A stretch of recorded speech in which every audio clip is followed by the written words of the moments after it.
ضرورت پڑ جائے، حالات ایسے ہو جائیں، اس وقت اللہ امتحان لیتا ہے کہ اب یہ کیا کرتا ہے۔ میرے پاس مال و دولت کی فراوانی ہے، خزانے بھرے ہوئے، اور میرے پورے محلے کا بل ان کی استطاعت سے زیادہ آ گیا، وہ بیچارے بل دیں یا بچوں کا دودھ خریدیں۔ اب امتحان آیا تھا سیٹھ صاحب کا، اب امتحان آیا تھا امیر شہر کا، اب امتحان آیا تھا اس دولت مند کا۔ امام شافعی فرماتے ہیں نقص اموال کا مفہوم یہ ہے، اللہ اب پرکھتا ہے کہ اب یہ تجوریاں کھولتا ہے یا اب یہ موقع سے فائدہ حاصل کر کے مزید دولت اکٹھی کرتا ہے۔ جب دولت اوپر سے بھی آ رہی ہو اور بندہ آگے بھی خرچ کر رہا ہو، وہ امتحان نہیں ہوتا، اس لیے کہ اوپر سے بھی آ رہی ہوتی ہے اور بندہ آگے سے بھی خرچ کر رہا ہوتا ہے۔ جب دروازے اوپر سے بند ہو جائیں، حالات اس طرح کے ہو جائیں، اب اگر وہ خرچ کرے گا تو اب نقص اموال کا اندیشہ ہے۔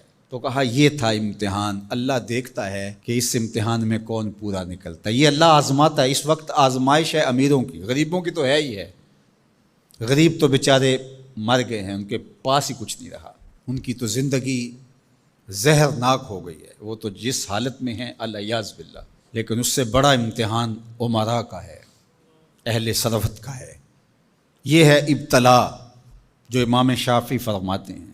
فرمایا اس موقع پر نفلی خیرات کر کے وہ اپنے بھائیوں کو، رشتہ داروں کو، گلی محلے کے لوگوں کو اب کیا وہ مدد کر کے ان کو مشکل سے نکال سکتے ہیں، اور اب وہ نکالیں گے تو انہیں خود بھی ڈر ہے کہ ہم بھی کمزور ہو جائیں گے، ہم بھی ان کی لائن میں کھڑے ہو جائیں گے۔